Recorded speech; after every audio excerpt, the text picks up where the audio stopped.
Belasan tentara Israel bergelimpangan setelah markasnya diserang kelompok Hizbullah Lebanon pada Rabu 17 April.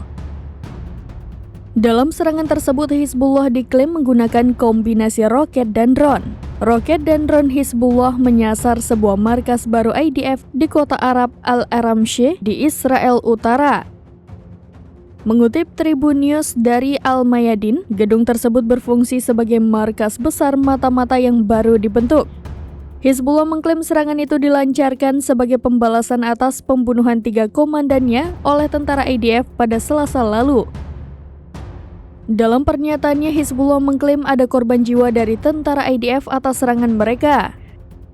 Sementara menurut media Israel, salah satu tentara yang terluka dalam kondisi kritis dan 4 lainnya dalam kondisi serius. Menurut Tel Aviv, serangan Hizbullah menghantam Community Center atau pusat komunitas. Video detik-detik penyerangan diunggah di Telegram Hizbullah pada Kamis 18 Februari. Dalam video itu terlihat markas pengintai IDF berwarna hijau berisi tentara IDF. Tak lama kemudian, drone Hizbullah mendekat dan meledakkan tentara Israel yang berada di dalamnya.